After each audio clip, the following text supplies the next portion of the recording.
The Department of National Defense, or DND, ends the government's 1989 accord with the University of the Philippines that prevents state forces from entering its campuses. The termination is effective January 15, 2021. In a statement Tuesday, January 18, Defense Secretary Delfin Lorenzana justifies the termination by citing allegations of in-campus recruitment by extremist groups. He says UP has become a safe haven for enemies of the state.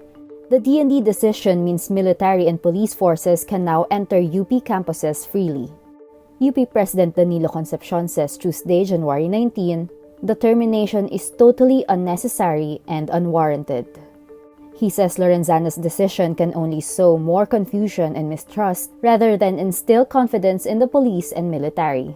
UP Los Baños Chancellor Jose Camacho Jr. meanwhile calls this an assault against the freedom of UP as an institution. Several lawmakers also urge Lorenzana to reconsider the decision. Vice President Leni Robredo sees this as a symbolic gesture designed to silence criticism. In a Rappler Talk interview, UP student leaders condemned the move as an attack on academic freedom. Ang pinafasad nila ay they're just trying to protect us, when in fact for the longest time they're the ones who would harass, who would abduct, who would kill. The UP campuses have been a refuge for student activism since the 1980s. With the termination, the Duterte government further shrinks the space for protest. The Philippines approves the application of 3 pharmaceutical companies to conduct Phase 3 clinical trials for its COVID-19 vaccine in the country. These companies include Sinovac, Janssen Pharmaceutica of Johnson & Johnson, and Clover Biopharmaceuticals. Food and Drug Administration Director General Eric Domingo confirms this Tuesday, January 19. Hosting Phase 3 trials is one of the Philippine government's strategies to ensure that Filipinos get access to the COVID-19 vaccines. President Rodrigo Duterte says he is willing to get vaccinated with Sinovac's COVID-19 vaccine, but only privately. Presidential spokesperson Harry Roque says Tuesday, Duterte really needs to be given the vaccine as the president is 75 years old and is known to have several ailments. This, despite announcing in August that he was willing to be injected publicly with Russia's Sputnik V. Meantime, lawmakers on Monday, January 18, expressed relief after medical experts explained findings related to the controversial Sinovac vaccine. Infectious disease specialist Edsel Salvana explains, based on available data, Moderna, AstraZeneca, and Sinovac's Brazil trials show 100% efficacy in preventing COVID-19, while Pfizer so far shows only 89% efficacy. Vaccine expert Nina Gloriani also assures, the country's vaccine expert panel observed rigorous criteria in reviewing potential vaccines for purchase. President Rodrigo Duterte warns Monday, January 18, he will not recognize any franchise granted to a company until they pay for supposed past misdeeds. For all I care, you can have 1,000 franchise. You will not see the light of day there until you come to government with clean hands.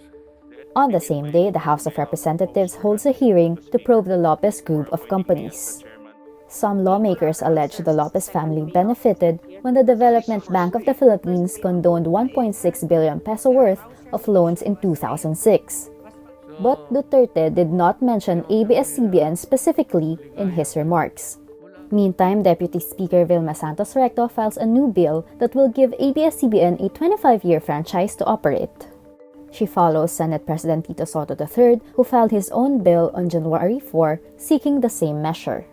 The National Telecommunications Commission ordered ABS-CBN to cease its broadcast operations on May 5 last year, a day after its broadcast franchise expired.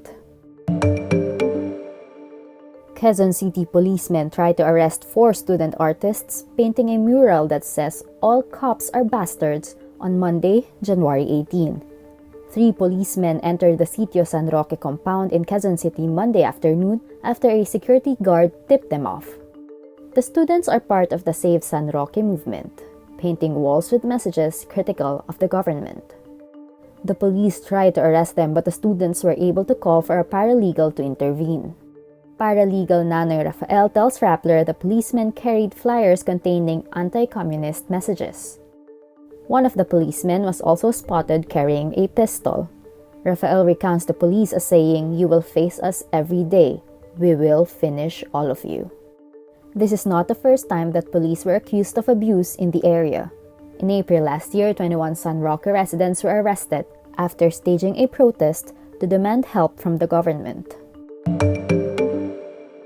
Acting Pentagon Chief Christopher Miller says the FBI is assisting the U.S. military in vetting more than 25,000 National Guard troops being deployed to assist in protecting the U.S. Capitol for President-elect Joe Biden's inauguration. This comes after the January 6 Capitol attack by supporters of President Donald Trump that resulted in 5 deaths and sent lawmakers into hiding. In a report by the Washington Post Monday, January 18, the FBI released an intelligence report warning law enforcement agencies that far-right extremists discussed posing as National Guard members in Washington. The Post adds the report did not identify any specific plot to attack the inauguration events.